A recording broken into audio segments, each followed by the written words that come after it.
શનિવારનો દિવસ છે, વીકેન્ડની શરૂઆત થઈ ગઈ છે. રાજ્યમાં અને દેશમાં ખૂબ બધા રાજનૈતિક સમાચારો છે, પણ એવા સમાચારથી શરૂઆત કરવી છે કે જે મને એવું લાગે છે કે સમાજ માટે એવું એલાર્મ વાગી રહ્યું છે કે જો આપણે આજે એ એલાર્મ સાંભળીને નથી જાગતા તો કદાચ આપણને આગળ જતા કોઈ નહીં બચાવી શકે. નમસ્કાર, આપની સાથે હું દેવાંશી.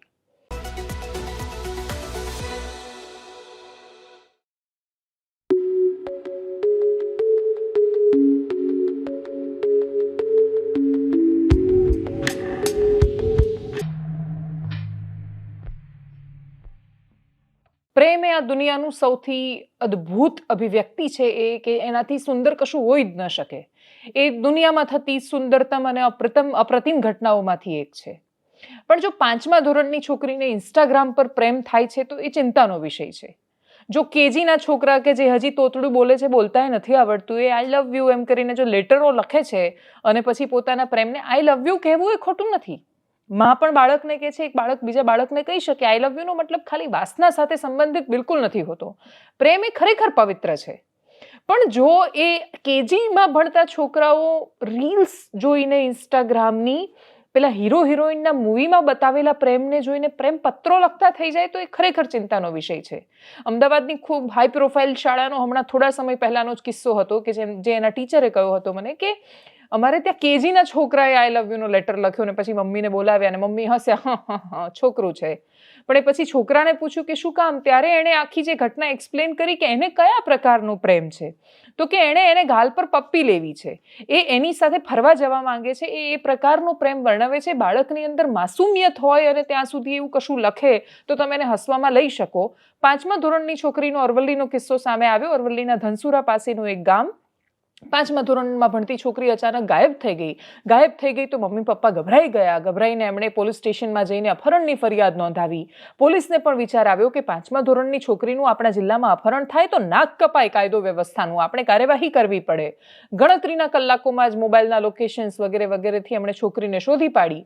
બાજુના ગામમાં એ 16 વર્ષનો છોકરો, 10મા ધોરણમાં ભણતો છોકરો ઇન્સ્ટાગ્રામ પર વાત કરતા પ્રેમ થઈ ગયો બેનને, ગયા હતા એમની સાથે.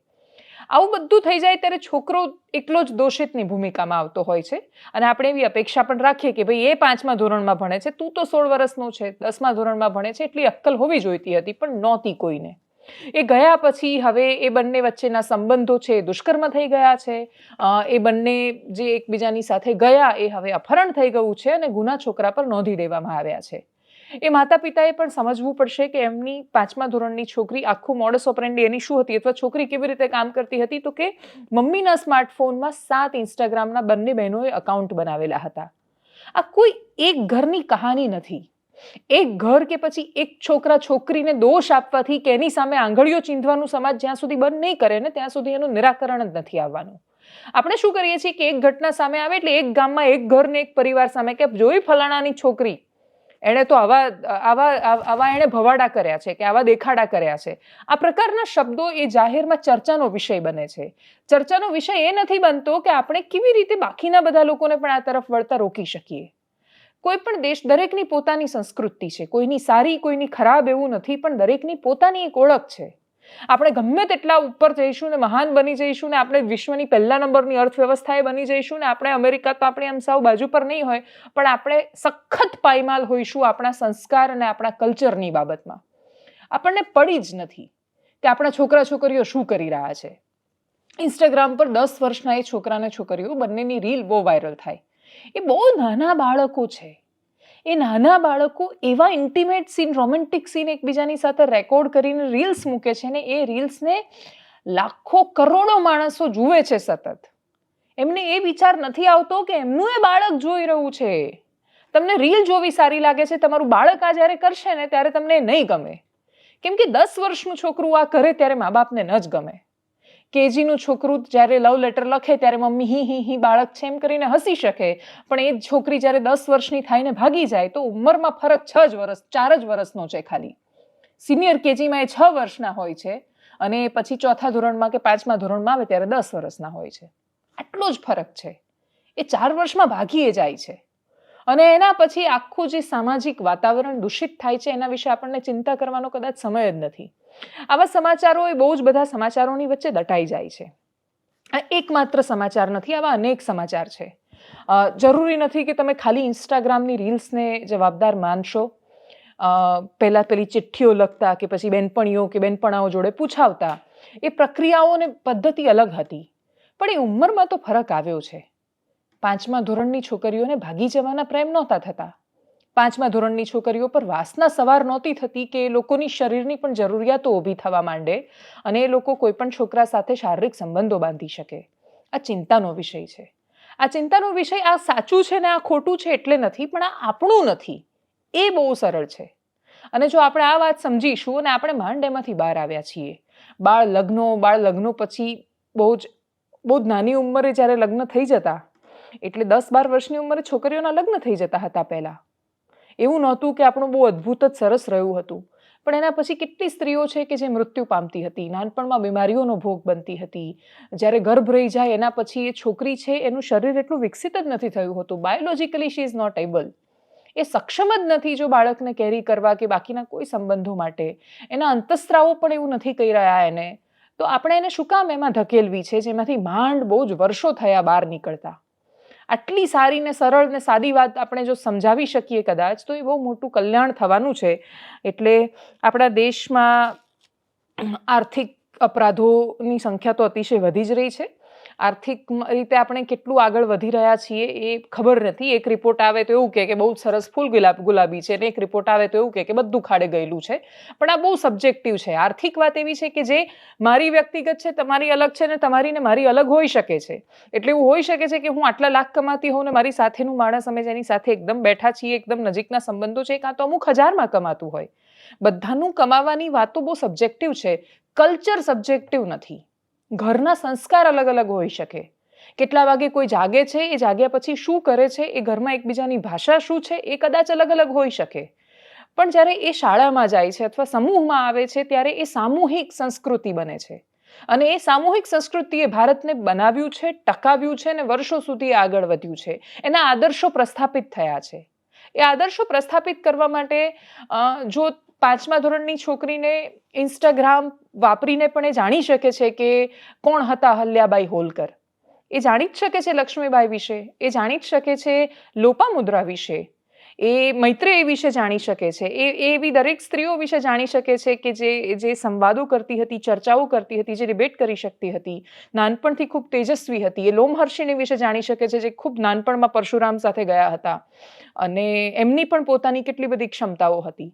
પણ કમનસીબે એ પેઢીનો વાંક નથી. એ 5મા ધોરણની છોકરીનો તો વાંક નથી જ. એ કોઈનો વાંક નથી જે અત્યારે આ કરી રહ્યા છે. એમના સુધી જે પહોંચાડવાનું હતું એમાં બધા સામૂહિક રીતે નિષ્ફળ થઈ રહ્યા છે.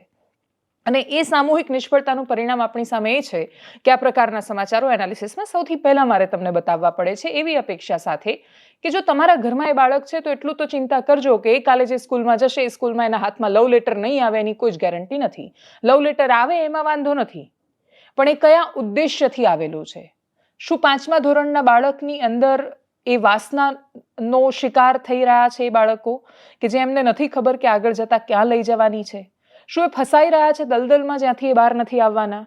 એમને સમજણ નથી. ત્યારે એમની પાસે બધી જ સુવિધાઓ ઉપલબ્ધ છે, એમની પાસે મોબાઈલ છે, એમની પાસે બધી જ માહિતીનો એક્સેસ છે, બધું જ લઈ શકે છે. પણ આપણે ત્યાં જ્ઞાનની વ્યાખ્યા છે ને કે processed information is a knowledge. કોઈ પણ માહિતી છે સતત તમારી અંદર પ્રોસેસ થાય ત્યારે એ જ્ઞાન બને છે. એ જ્ઞાનનો અભાવ છે. બહુ જ બધી માહિતી છે જે એમના માથા પર આખો દિવસ એના પર રોપાઈ રહી છે, પહોંચી રહી છે. નાની છોકરી જ્યારે મોટી સ્ક્રીન પર કે ટીવીમાં એ રીલ્સ જોવે છે ત્યારે એને રોકવાની એટલે જરૂર છે કેમ કે એની અંદર એ રીલને સમજવાની સમજણ એની એક ક્ષમતા જ નથી, એ સ્કોપ જ નથી. અને એટલી જ પ્રતિબંધોની વાત નથી. આઝાદી અને સ્વતંત્રતા એ ખૂબ સુંદર શબ્દો છે, પણ એ સ્વતંત્રતા જો સમજણ વગરની હોય તો એ સ્વચ્છંદતા સિવાય બીજું કશું જ નથી મળતું. અને આપણે દેશ તરીકે સામૂહિક રીતે નિષ્ફળ થઈએ અને આપણે બહુ જબરદસ્ત આગળ વધીએ પણ આપણે જ નહીં રહીએ તો પછી શું મતલબ એ બધી વાતોનો? એટલે આપણે સોશિયલ મીડિયા પર વાતો બહુ મોટી કરીએ છીએ, વોટ્સએપ પર સ્ટેટસ મૂકી દઈએ છીએ, પણ ઘરમાં છોકરીનું સ્ટેટસ શું છે કે છોકરાનું સ્ટેટસ શું છે જોવાનો આપણને સમય જ નથી. એ સમય નહીં હોય ત્યાં સુધી બાકીના બધી જ આપણે જેટલી મોટી મોટી વાતો કરીશું એ સભા મંડપો પૂરતી, ફેમિલી ગ્રુપમાં વોટ્સએપ પર આવેલા સુવિચાર પૂરતી કે પછી મુકાયેલા સ્ટેટસ પૂરતી સીમિત રહેશે. પણ આપણું રાષ્ટ્રીય ચરિત્ર શું એનો જવાબ નહીં હોય. પોલીસ અરવલ્લીના કિસ્સામાં શું કહ્યું સાંભળીએ. ગઈ તારીખ 31/12/2024ના રોજ અરવલ્લી જિલ્લાના ધનસુરા પોલીસ સ્ટેશન ખાતે એક 10.5 વર્ષની ઉંમરની જે બાળકી હતી એના અપહરણનો ગુનો દાખલ કરવામાં આવેલો. આ જે બાળકી હતી એ 5મા ધોરણમાં અભ્યાસ કરતી હતી અને એની જે ઉંમર છે એ જોતાં માનનીય પોલીસ અધિક્ષક સાહેબે તાત્કાલિક આ જે અપહરણ થયેલું એ બાળકીને શોધી કાઢવા માટે સૂચના કરેલી. જે અનુસંધાને તાત્કાલિક ધનસુરા પોલીસ સ્ટેશનની અંદર અપહરણનો ગુનો દાખલ કરેલો અને જે બાળકી છે એના માતા પિતાને બોલાવી અને એમની પ્રાથમિક પૂછપરછ કરેલી.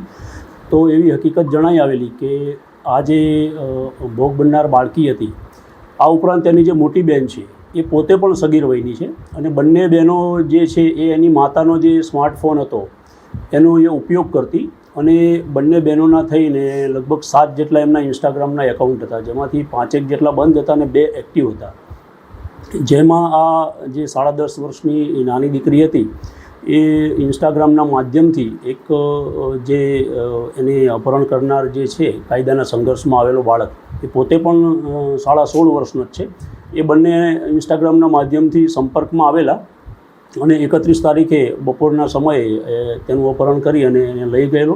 તાત્કાલિક બીજા દિવસે હ્યુમન ઇન્ટેલિજન્સ અને ટેકનિકલ સોર્સની મદદથી પોલીસે જે આ ભોગ બનનાર છે અને કાયદાના સંઘર્ષમાં આવેલ જે કિશોર છે બંનેને શોધી કાઢેલ છે અને આગળની જે કંઈ કાયદેસરની કાર્યવાહી છે એ પોલીસે હાથ ધરેલ છે.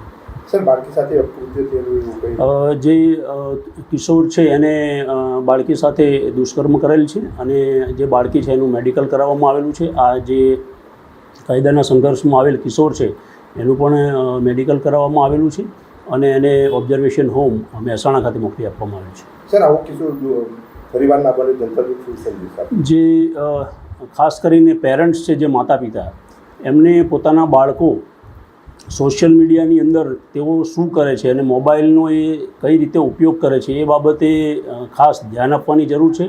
આ કિસ્સામાં એવું હતું કે એના જે માતા છે એમને કોઈ સોશિયલ મીડિયા વાપરતા કે એવું કંઈ આવડતું નથી, પણ એમની પાસે સ્માર્ટફોન હતો તો એ ફોન ઘરે રાખતા હતા અને જ્યારે એ ખેતરમાં કામ કરતા હોય ત્યારે આ બંને જે બહેનો છે એ એમના જ મોબાઈલથી ઇન્સ્ટાગ્રામનો જે છે સોશિયલ મીડિયામાં એ યુઝ કરતા હતા. અને હવે આગળ વાત રાજ્યની રાજનીતિના. ભારતીય જનતા પાર્ટીમાં જિલ્લાના પ્રમુખ બનવા માટેની સ્પર્ધા શરૂ થઈ છે. ખૂબ દિગ્ગજ નેતાઓ એ મેદાનમાં ઉતર્યા છે અને એ સુંદર લોકતાંત્રિક પ્રક્રિયા પણ છે કે જેમાં ખૂબ દિગ્ગજ નેતાઓ પણ જ્યારે એ ફોર્મ ભરે છે અથવા પોતાની તાલાવેલી દર્શાવે છે એ પદ મેળવવા માટે, ત્યારે પાર્ટીમાં એક સારો કોમ્પિટિશનનો ભાવ પણ સ્વાભાવિક રીતે પેદા થતો હોય.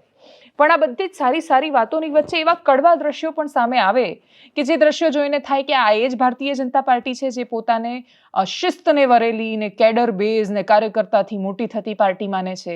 કેમ કે 2 કાર્યકર્તા એકબીજાની સાથે એ રીતે ઝઘડી રહ્યા છે જાણે બાપે માર્યા વેર હોય. ભાષા એ રીતે શબ્દોનો ઉપયોગ થઈ રહ્યો છે જે શોભતું નથી એમને. અને બીજું, રાજનીતિમાં સ્ત્રીઓના સ્થાન પર ખરેખર ગંભીરતાથી વિચાર કરવાની જરૂર છે. એમને ખાલી ચહેરો બતાવવામાં આવે છે. ભારતીય જનતા પાર્ટી 20 મહિલા નેતાના નામ આપે, પોતાના દમખમથી ઊભા થઈને નેતાની એક અદ્ભુત અગ્રીમ હરોળ સુધી પહોંચ્યા હોય. બેન મુખ્યમંત્રી બન્યા, ભારતીય જનતા પાર્ટીએ બનાવ્યા ગુજરાત રાજ્યના પહેલા અને એકમાત્ર મહિલા મુખ્યમંત્રી. પણ પછી બાકીના કેટલા રાજનેતાઓ એવા છે, કેટલા મહિલા નેતાઓ એવા છે કે જે પોતાના દમ પર ઊભા છે અને પોતાના દમ પર ઊભેલા નેતાઓને એ રીતે જ જોવામાં આવે છે, એ રીતે એમને શંકાની નજરે નથી જોવામાં આવતા.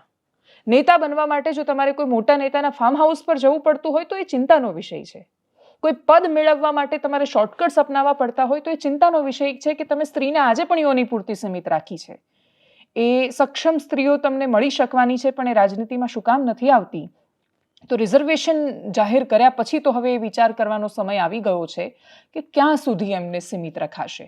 ખેર, આ વિષય એટલા માટે કેમ કે મહિલા નેતાની જે એક ચર્ચાનો વિષય હતો ને જે શબ્દો બોલાયા એ રાજનેતા માટે બહુ સ્વાભાવિક શબ્દો હતા કે કપડાં કાઢીને બજારમાં દોડાઈશ. પણ પછી જે રીતે મહિલા નેતા આહત થયા પછી એ જે નેતા હતા વડોદરાના, એમણે હાથ ખંખેરી લીધા કે ભાઈ હું આવું કશું બોલ્યો જ નથી. પણ સોશિયલ મીડિયાનો અને મોબાઈલનો કમનસીબે જમાનો છે નેતાજી. વિડીયો તો સામે આવી ગયો છે એટલે શું જવાબ આપશે એ ખબર નથી. વડોદરામાં જે ચર્ચા થઈ, ઉગ્ર બોલાચાલી થઈ, જોઈએ, કરીએ એના પર નજર.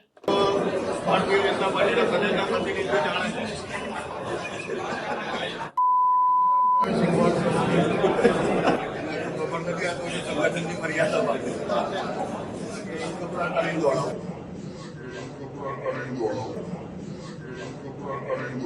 જાહેરમાં મૂકો, કાલે જાહેરમાં મૂકો. મેં અત્યારે મારા કાને સાંભળ્યું છે કે હું એના કપડાં ઉતારીને દોડું.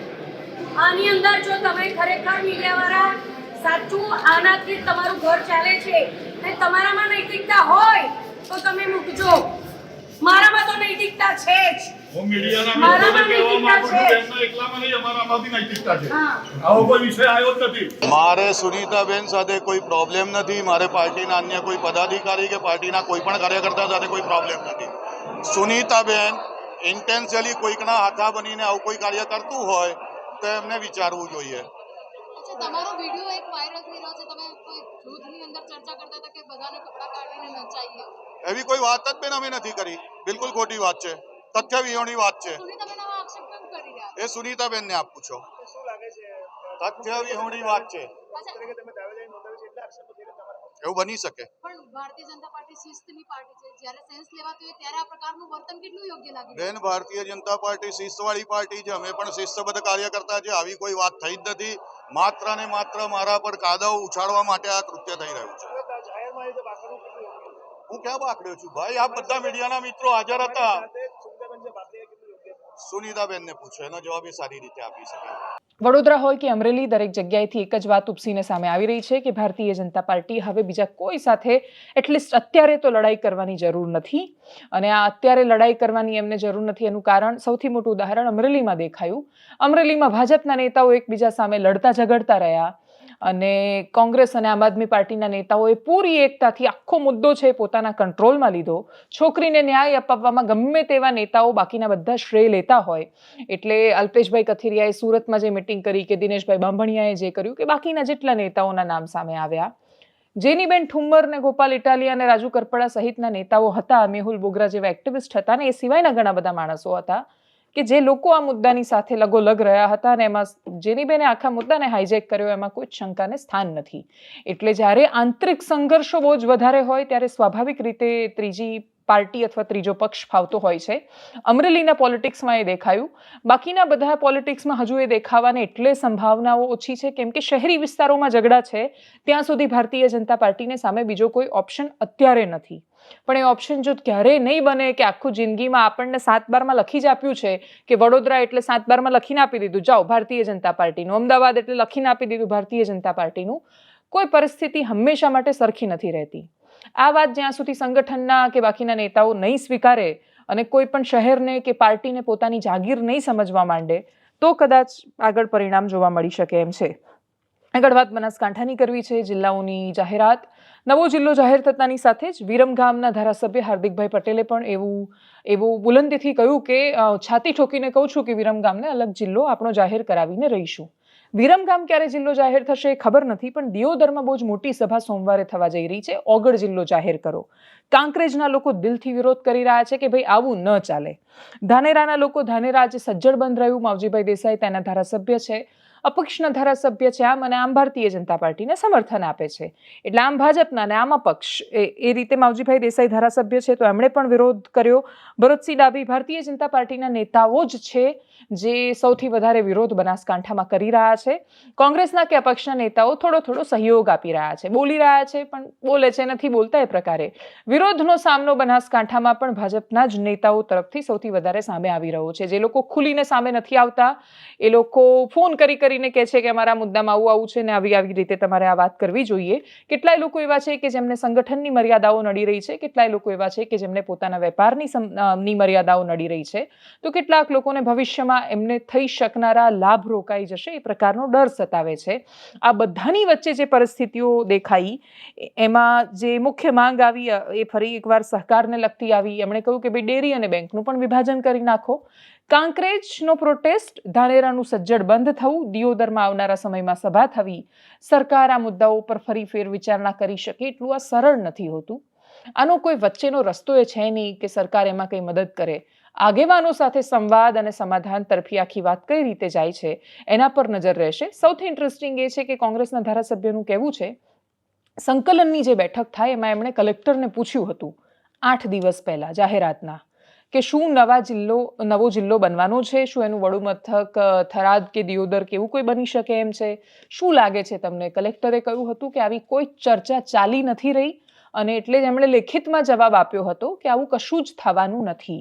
એ લેખિતમાં આપ્યાના થોડા દિવસ પછી જો આવો કોઈ ઘટનાક્રમ આવે છે તો 8 દિવસની અંદર આ પ્રકારના નિર્ણયો નથી લેવામાં આવતા અને એટલે જ કાં તો સ્થાનિક તંત્રથી માંડીને સ્થાનિક નેતાગીરી આ મુદ્દા સાથે છેક સુધી અજાણ હતા અને એમના માટે અચાનક થયેલી જાહેરાત છે અને કાં તો માત્ર મુઠ્ઠીભર લોકો છે જેમના હિત સચવાયા છે આની અંદર.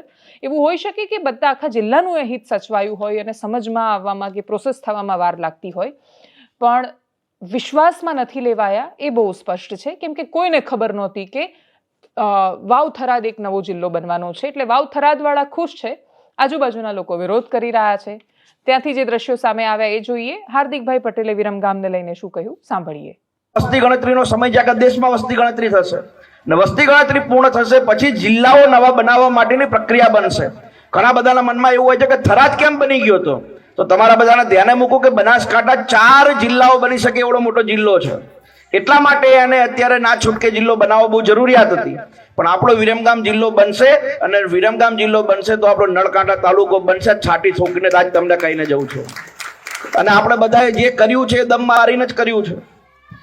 આટલા વર્ષોથી અહીંયા ચૂંટણી થતી હતી, કોઈ 5000 જીતતું નતું. કાંઠાવાળાને બધા કામે લાગી ગયા, 52000 જીતાડી દીધો. એટલા માટે આપણે જે પણ કંઈ કરીએ છીએ બધું સારું કરીએ છીએ. તો આપણે બધા જ સાથે મળીને નળકાંઠાના વિકાસમાં કામે લાગીએ.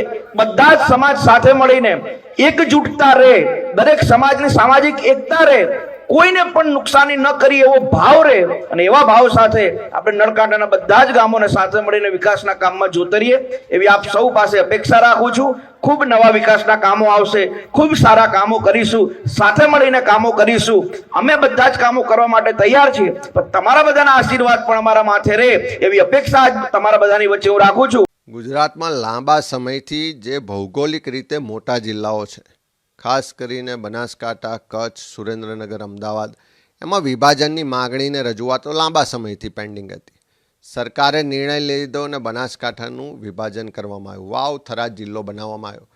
પણ જે રીતે સરકારે કોઈપણ સાથે પરામર્શ કર્યા સિવાય, કોઈનો પણ અભિપ્રાય લીધા સિવાય, ચૂંટાયેલા પ્રતિનિધિઓને પણ પૂછવામાં નથી આવ્યું, ત્યાંની સામાજિક રાજકીય જે સંસ્થાઓ છે એને પણ પૂછવામાં નથી આવ્યું, કે સામાન્ય ત્યાંના જે લોકો છે એને પણ પૂછવામાં નથી આવ્યું. અને ભૌગોલિકતા જોયા સિવાય ફક્ત રાજકીય એજન્ડાઓને ધ્યાનમાં રાખીને જિલ્લાનું જે રીતે વિભાજન થયું છે એનો વિરોધ થઈ રહ્યો છે.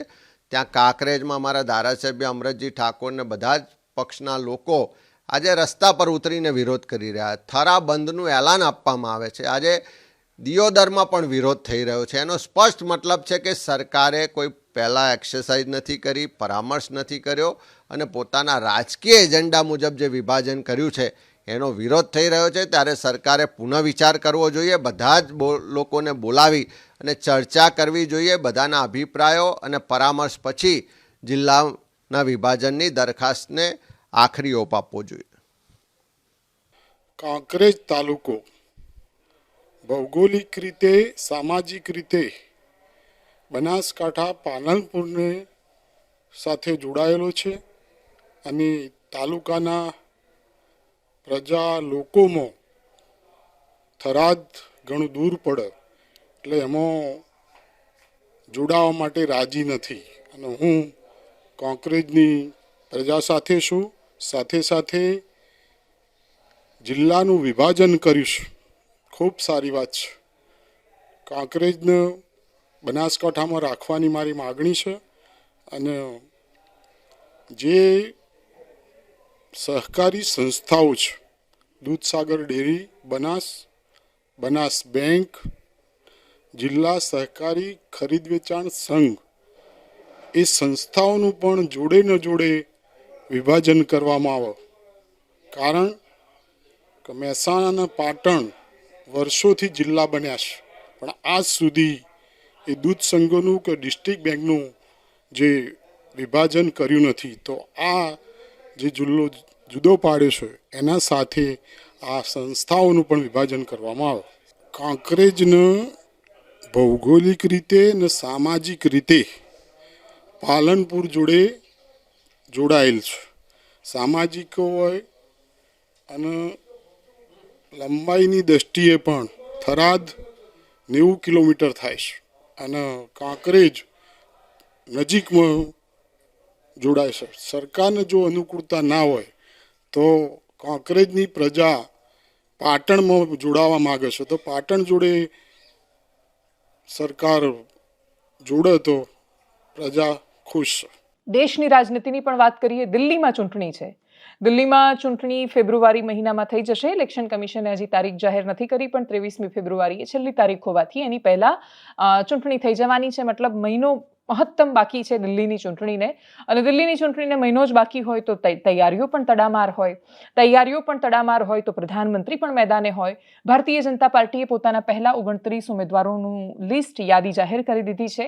અરવિંદ કેજરીવાલ એમની વિધાનસભા ન્યૂ દિલ્હી, એની સામે પ્રવેશ વર્મા એમને ઉમેદવાર બનાવવામાં આવ્યા છે. પ્રવેશ વર્મા એમ પણ સીએમ કેન્ડિડેટ મનાઈ રહ્યા છે ભારતીય જનતા પાર્ટીમાંથી. ભારતીય જનતા પાર્ટી અધિકારિક રીતે વાત ન કરી હોવા છતાં પ્રવેશ વર્મા સૌથી પ્રબળ દાવેદાર મનાય છે મુખ્યમંત્રી પદ જો જાહેર કરવાનું આવે તો. એ વાત માટે ભારતીય જનતા પાર્ટીની મોટા ભાગે આ પેટર્ન નથી રહી કે એ સીએમનું નામ જાહેર કરીને એના પર ચૂંટણી લડે. એ લોકો સંગઠનના દમ પર ચૂંટણી લડતા હોય છે. આ વખતે આપદા કહ્યું છે આમ આદમી પાર્ટીને. AAP અને દા એટલે આપદાને કાઢો એવું પ્રધાનમંત્રી કહી રહ્યા છે. આઈટી સોશિયલ મીડિયા પણ દિલ્હીમાં ખૂબ મહત્વનો રોલ ભજવી રહ્યું છે. પણ આ ચૂંટણી કોંગ્રેસ સામેની નથી. ભારતીય જનતા પાર્ટી 3 વાર થાપ ખાઈ ચૂકી છે આમ આદમી પાર્ટીની સામે. અને ગયા વખતે તો શાહીન બાગ જેવા મુદ્દા બની શકે એટલું કટ્ટર વાતાવરણ ઊભું કર્યું. એ પહેલાં એ વખતે શાહીન બાગનું આંદોલન ચાલતું હતું, તેના પછી પણ ઘણું બધું કહેવામાં આવ્યું. એટલે ભારતીય જનતા પાર્ટીના ભાથામાં જેટલા હથિયાર હતા એ બધા વાપરી દીધા પછી એ પ્રચંડ બહુમતી સાથે આમ આદમી પાર્ટીએ દિલ્હીમાં સરકાર બનાવી હતી. એટલે રાજનીતિમાં આમ આદમી પાર્ટી એ ભારતીય જનતા પાર્ટીની રાજનીતિનો તોડ કહેવાય છે. જે કહેવાય કે લોહા લોહે કો કાટતા હૈ. તો ભારતીય જનતા પાર્ટી જેટલું ખતરનાક પોલિટિક્સ કરી શકે, એટલે તમારી સમજ જ્યાં પૂરી થાય ત્યાંથી ભારતીય જનતા પાર્ટીની સમજ શરૂ થાય. દિલ્હી માટે એવું કહેવાય છે કે જ્યાં ભારતીય જનતા પાર્ટીની પોલિટિકલ સમજ પૂરી થાય છે ત્યાંથી આમ આદમી પાર્ટીની શરૂ થતી હોય છે. પણ આ વાત જો સમજ પૂરતી જ હોત તો એ શું કામ ખાલી દિલ્હી સુધી મર્યાદિત છે, એ પણ પ્રશ્ન છે. દિલ્હી, પંજાબ કે હિમાચલ પ્રદેશના અમુક હિસ્સા સિવાય આમ આદમી પાર્ટી બીજી કોઈ જગ્યાએ ચમત્કાર નથી બતાવી શકી. ખૂબ પ્રયત્નો છતાં પણ, અને માત્ર આર્થિક માપદંડો એનું કારણ ન હોઈ શકે. એઆઈનો ઉપયોગ અરવિંદ કેજરીવાલે કરવાનું શરૂ કરી દીધો છે. આવનારા સમયમાં એટલે આવનારા 1 મહિનામાં એવી સમસ્યા ઊભી થવાની છે અમારા માટે કે અમને ખબર જ નહીં પડે કે કયા સમાચાર સાચા છે ને કયા ફેક ન્યૂઝ હતા. પ્રવેશ વર્માનો એ વિડીયો સામે આવ્યો અને પછી જે આગળ જતા સાચો એ સાબિત થયો. પ્રવેશ વર્મા મહિલાઓને 1100 રૂપિયા આપી રહ્યા હતા અને પછી કહ્યું હતું કે મને વોટ આપજો, હું જીતીને આવીશ એટલે તમને 4000 રૂપિયા અને 5000 રૂપિયા, એવો કંઈક એક્ઝેક્ટ આંકડો ખબર નથી પણ એવો વાયદો કર્યો હતો. દિલ્હીનું પ્રશાસન, દિલ્હીના અધિકારીઓ દિલ્હીની સરકારની સામે કામ કરી રહ્યા છે. બધી બાજુથી આ વખતે 360 ડિગ્રી અરવિંદ કેજરીવાલને એક વર્તુળમાં ઘેરવાની કોશિશ કરવામાં આવી છે. સફળ થવાશે કે કેમ એ ખબર નથી. સૌથી મહત્વની વાત જે સામે આવી એ શીશ મહેલ પર સૌથી વધારે ટિપ્પણી થઈ રહી છે. અરવિંદ કેજરીવાલનું ઘર, આમ આદમીનું ઘર. અરવિંદ કેજરીવાલ પણ બહુ જ ઇન્ટરેસ્ટિંગ પોલિટિકલ કેરેક્ટર છે. કેમ કે જે એકદમ સસ્તો શર્ટ પહેરે છે, પોતાની IRS ઓફિસરની જે છબી હતી એને મેન્ટેન રાખવાનો પ્રયત્ન કરે છે, મફલર ઓઢે છે, દિલ્હીનું પોલ્યુશન કે શરદી કે કોઠો એ ખબર નહીં પણ ખૂબ ખાંસે છે. એક સામાન્ય માણસ કેવો હોઈ શકે, એક ભારતીય માણસની પ્રતિકૃતિ એમની અંદર છલકાય એવો પ્રયત્ન એમણે કર્યો છે. પણ એમનું ઘર અને ઘરમાં થયેલું રિનોવેશન અને રિનોવેશનમાં થયેલો ખર્ચો એ ભારતીય સામાન્ય માણસના કોઈ એની સાથે મેચ નથી થતો. એટલે એમનું ટોયલેટ પણ બહુ VIP છે. એટલે ટોયલેટમાં એટલી બધી સગવડો છે કે એવું થાય કે માણસને ખરેખર ટોયલેટમાં પણ આટલી સગવડની જરૂર પડે, એટલી બધી સગવડોથી ભરેલું એમનું બાથરૂમ પણ છે. એટલે આવી ચમક દમકની વચ્ચે પણ અરવિંદ કેજરીવાલ રહે છે. એ શીશ મહેલનો મુદ્દો ભારતીય જનતા પાર્ટીએ ઉપાડ્યો. પણ જો કે એનો જવાબ જે વળતો આપ્યો અરવિંદ કેજરીવાલે એ પણ જડબાતોડ તો હતો, કેમ કે એમણે પછી ખર્ચો ગણાવ્યો. એમણે કહ્યું કે 2700 કરોડનું ઘર, 8400 કરોડનું પ્લેન, 10 લાખનો સૂટ પહેરનાર વ્યક્તિ જો મારા શીશ મહેલ પર કહે તો શું કરીશું. ટૂંકમાં પ્રતિસ્પર્ધા જબરદસ્ત છે. પ્રતિક્રિયાઓને સાંભળીએ. साथियों, देश भली भांति जानता है कि मोदी ने कभी अपने लिए घर नहीं बनाया.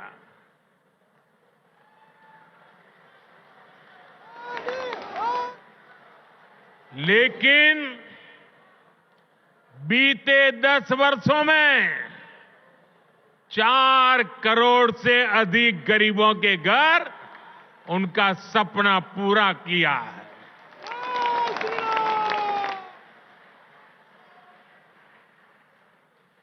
मैं भी कोई शीश महल बना सकता था,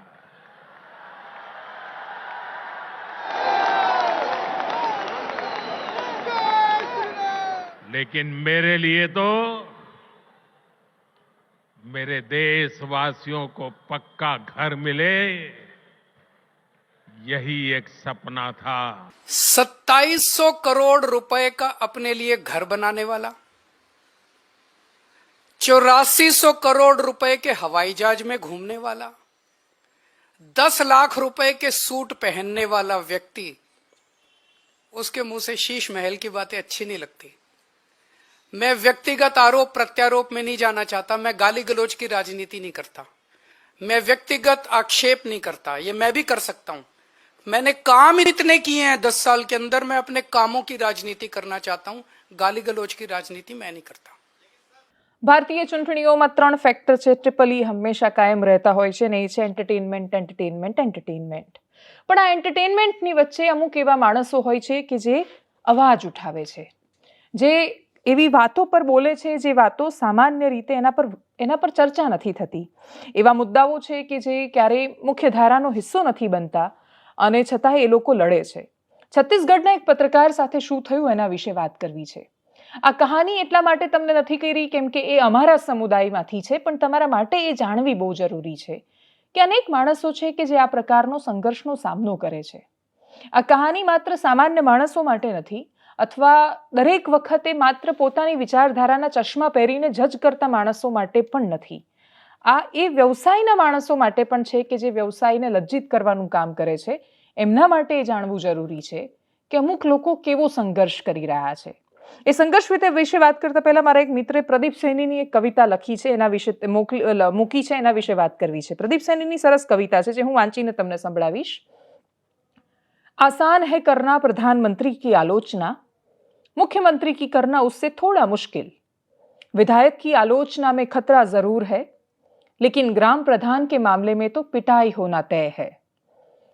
अमेज़न के वर्षा वनों की चिंता करना कूल है, हिमालय के ग्लेशियरों पर बहस खड़ी करना थोड़ा मेहनत का काम, बड़े पावर प्लांट का विरोध करना एक्टिविज्म तो है जिसमें पैसे भी बन सकते हैं, लेकिन पास की नदी से रेत बजरी भरते हुए ट्रैक्टर की शिकायत जानलेवा है. स्थानीयता के सारे संघर्ष खतरनाक है, भले ही वे कविता में हो या जीवन में. આ વાત એટલા માટે મહત્વની છે કેમ કે નેશનલ મીડિયા કે પછી ગુજરાતનું અમદાવાદથી કામ કરતું મીડિયા કે રાજ્યના પાટનગરોમાંથી કામ કરતું મીડિયા કે પછી ઇન્ટરનેશનલ મીડિયા, એના વિશે વાત કરતા માણસો કુલ પણ મનાય છે. એ લોકોની ચર્ચાઓ છે એ મુખ્ય ધારાની ચર્ચાનો હિસ્સો બને છે. એ લોકો જે સમાચાર આપે છે એ ઘણા બધા લોકો માટે જીવનનો સાર બને છે. પણ એવા અનેક માણસો છે કે જે જિલ્લામાં, તાલુકામાં, ગામમાં એવા પ્રયત્નો કરે છે કે એ પ્રયત્નોની એમને ઘણીવાર એવી સજા મળતી હોય છે કે જેની તમે કલ્પના નથી કરી શકતા. ખૂબ સરળતાથી લોકપ્રિય માણસો જ્યારે કોઈ વાત કરે અથવા મોટી ચેનલ કોઈ વાત કરે તો એના પત્રકારો પર હુમલા નથી થતા, એ લોકોને મારી નથી દેવામાં આવતા. એનું કારણ એ કે એ પહેલેથી જ બહુ ચર્ચિત માણસો છે. એમની સાથે જો કોઈ ખોટું થાય તો એ વધારે ચર્ચાનો વિષય બને અને નુકસાન સિવાય કશું જ નથી આપતો. પણ એવા માણસોનું શું કે જે સ્થાનિક સ્તર પર પોતાનું બધું જ આપીને પોતાનો ધર્મ નિભાવતા હોય છે. એવા જ એક પત્રકાર જેનું નામ મુકેશ ચંદ્રાકર છે. મુકેશ ચંદ્રાકરે ઘણી બધી સ્ટોરીઝ કવર કરી. એમાંથી છેલ્લી એમની એક સ્ટોરી હતી, તેની લોકલ ન્યૂઝ ચેનલમાં કામ કરે છે. બીજાપુર જિલ્લો અને બસ્તરમાં 120 કરોડનો રોડનો પ્રોજેક્ટ ચાલી રહ્યો હતો. એ રોડ કન્સ્ટ્રક્શનમાં 120 કરોડના એ પ્રોજેક્ટમાં જે ગડબડીઓ હતી, જે ભ્રષ્ટાચાર સંભવિત હતો, એ કોન્ટ્રાક્ટર જેનું નામ સુરેશ ચંદ્રાકર હતું, એની સામે, એ કરપ્શનની સામે એમણે એક અહેવાલ પ્રકાશિત કર્યો. એ અહેવાલ પ્રકાશિત કર્યાના 2 દિવસમાં 1 તારીખથી મુકેશ ગુમ થયા. મુકેશના ગુમ થયાની ફરિયાદ એમના ભાઈએ પોલીસ સ્ટેશનમાં નોંધાવી. સીસીટીવી લોકેશન એ બધું જ જોતા સેપ્ટિક ટેન્કમાં ચણી દેવાયેલી એ પત્રકારની લાશ મળી. એક વ્યક્તિને માત્ર એટલા માટે મારી દેવામાં આવ્યો, એ કોન્ટ્રાક્ટરના ઘર પાસે આવેલી સેપ્ટિક ટેન્કમાંથી લાશ મળી હતી પત્રકારની. મુકેશને મારવાનું માત્ર એક જ કારણ હતું કે કોન્ટ્રાક્ટરને લાગ્યું હશે કે એના કારણે એના પર ખતરો ઊભો થયો છે. કોન્ટ્રાક્ટરે વિચાર્યું હશે કે સરસ કામ મારું ચાલી રહ્યું છે, કોઈનાથી નુકસાન નથી, અધિકારીઓ ખુશ છે, એમને એમના પૈસા મળી રહ્યા છે, સરકારને એનો હિસ્સો જઈ રહ્યો છે, ભલે 6 મહિના ચાલે પણ એક બની જવાનો છે રસ્તો, તને શું વાંધો છે આનાથી? એવી પણ સંભાવનાઓ છે કે કોન્ટ્રાક્ટરે પૂછ્યું હોય કે ભાઈ અમે બધા ચોરી કરી રહ્યા છીએ, બધા કમાઈ રહ્યા છીએ, એટલે તું એ કમાઈ થોડું, તને શું વાંધો છે એમાં? પણ એ પત્રકારની અંદર જમીર ને ખમીર કદાચ બંને યથાવત હશે, એણે ના પાડી હશે એ વાતની. ના સહન નથી કરી શકતા એ માણસો જે લોકો નીતિ વગરનો ધંધો કરે છે. એ એવું માને છે કે કોઈને વાંધો નથી, હજુ લીગલ ઇલીગલ નૈતિક અનૈતિક જવા દો, તને પૈસા આપી રહ્યા, આને પૈસા આને પૈસા આને પૈસા, તો તમને શું વાંધો છે? વાંધો એકમાત્ર છે કે એ બંધારણીય નથી. વાંધો એકમાત્ર એ છે કે એમાં જાહેર હિત નથી. વાંધો એકમાત્ર એ હોય છે કે એનાથી સામાન્ય માણસોના ખિસ્સામાંથી ગયેલા એ પૈસા હોય છે જે અંતે ફરી ફરીને અહીંયા આવે છે.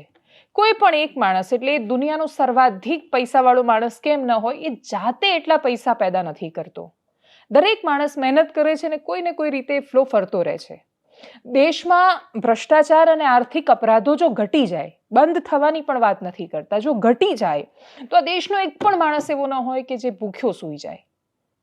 એ ભૂખ્યો ન સૂઈ જાય, કોઈના હિસ્સાના પૈસા અહીંયા કરપ્શનમાં ન જતા રહે ને કટકીઓમાં ન જતા રહે, એટલા માટે એવા માણસો હોય છે કે જે સ્ટોરીઝ કરે છે, એ પોતાનું કામ કરે છે. અને કામ કરતા માણસને મારી નાખવો એ બહુ જ મોટો અપરાધ છે. કાનૂન તો એની સજા આપતું હોય છે, કર્મ એની સજા આપે છે. એ કોન્ટ્રાક્ટરના ગ્રાઉન્ડમાંથી જ એમનો મૃતદેહ પકડાયો છે. આવા અનેક માણસો છે કે જે પોતાનું કામ કરતાં કરતાં મૃત્યુ પામે છે, અને આપણે ખૂબ સરળતાથી ટીવી આગળ કે પછી મોબાઈલ હાથમાં લઈને બેઠા બેઠા એવું આપણે સમાચાર જોઈને એવું જજ કરી દઈએ છીએ. આને આ પૈસા નહીં મળ્યા હોય એટલે આ સ્ટોરી કરે છે, આ સ્ટોરી એટલે કરી રહ્યું છે કેમ કે આને આની સાથે આ હશે, આ વિષય પર આ વાત એટલે કરી રહ્યું છે કેમ કે આ પાર્ટી સાથે આને આ વાંધો છે ને આ વાંધો છે. પોતાના ચશ્માથી જ્યારે બીજાને જોવાનો પ્રયત્ન કરીએ ત્યારે આ સમસ્યા થાય છે. અપેક્ષા રાખીએ કે તમે જ્યારે ચર્ચામાં જનરલાઇઝ કરીને કોઈને પણ જજ કરશો. જો તમે પત્રકાર છો તો કોઈ નાના માણસની પાસેથી એ પૈસા લેવાનો પ્રયત્ન કરશો, અથવા મોટા કોઈ પણ માણસની પાસેથી કે જેને સાદી ભાષામાં તોડ કહેવાય છે, કે પછી તમે કોઈ વિચારધારા સાથે જોડાયેલા છો અને પોતાની એ નજરે માણસોને કે પત્રકારોને જજ કરવાનો પ્રયત્ન કરો છો, કોઈ પણ પરિસ્થિતિમાં છો, તો તમે યાદ રાખશો આ મુકેશ જેવા માણસોને કે જે લોકો કોઈની સેપ્ટિક ટેન્કમાંથી મળી આવે છે કેમ કે 120 કરોડના ભ્રષ્ટાચાર પર સ્ટોરી કરે છે. એ સ્ટોરી કરવાની આ પ્રકારની સજા ન મળવી જોઈએ. અને જે દિવસે આ સ્ટોરી થવાની બંધ થશે એ દિવસે યાદ રાખજો આ દેશની અડધી આબાદી છે એને ભૂખ્યું રહેવું પડશે. આ દેશનો એક પણ માણસ ભૂખ્યો નહીં રહે અને કોઈ ઘર વગરનું નહીં હોય માણસ જો આપણે ત્યાં થતા આર્થિક અપરાધો રોકાઈ જશે જે લાખો કરોડમાં થાય છે અને અનેક વાર થાય છે, સામે નથી આવતા. આ પૈસા છે એ જે કરપ્શનમાં જે હિસ્સો જાય છે કે એક વ્યક્તિ કે જેની ઓલરેડી 2-2.5 લાખ રૂપિયા પગાર છે જ જેનો મહિનાનો, 2.5 લાખ રૂપિયાના પગારવાળા કલેક્ટરને શું કામ એને પગારની પડી જ નથી હોતી? બોર્ડરના જિલ્લાના પોલીસના અધિકારીઓને કોઈ ચિંતા જ નથી, એમને 2.5 લાખ પગાર ન આવે એટલે 1 વર્ષ સુધી સરકાર એમનો પગાર ન કરે તો એમને ફરક નથી પડવાનો. કેમ કે એ એટલા બધા પૈસા ભેગા કરે છે જે ચોરીના પૈસા છે. એમને એવું લાગે છે કે આખી સિસ્ટમ આવી છે એટલે અમારું આવું કરવું જરૂરી છે. કોઈએ તો પ્રયત્ન કરવો પડશે એને રોકવાનો. એ પ્રયત્નમાં દરેક વખતે સફળ નથી થવાતું, પણ એ સફળ નહીં થવાય એવું માનીને એ પ્રયત્નો કરવાનું જે દિવસે બંધ થઈ જશે એ દિવસે અડધો દેશ ખરાબ હાલતમાં આવી જશે. અપેક્ષા રાખીએ કે આવા પત્રકારોનો આભાર પણ માનીએ, ભલે આ દુનિયામાં નથી પણ એમને એકવાર યાદ કરીએ. એનો જ આ પ્રયત્ન હતો. એનાલિસિસમાં અત્યારે બસ આટલું. જો આપ અમને યુટ્યુબ પર જોઈ રહ્યા છો તો સબસ્ક્રાઇબ કરો, ફેસબુક પર જોઈ રહ્યા છો તો ફોલો કરો, અમારા વિડીયોને શેર કરો, અને સૌથી મહત્વની વાત, દેશને ખૂબ પ્રેમ કરો છો તો એને દર્શાવવાનો એકમાત્ર એની રીત એ છે, રસ્તો એ છે કે તમે દેશને ખૂબ પ્રામાણિક રહો, ચોરી ન કરો, ઈમાનદારીથી કામ કરો. અને સામાન્ય માણસ છો કે જેને આ બધા શબ્દો આવતા જ નથી આની ડિક્શનરીમાં, તો રસ્તા પર થૂંકો નહીં, કચરો નહીં ફેંકો, કચરો ડસ્ટબિનમાં ફેંકો. નમસ્કાર.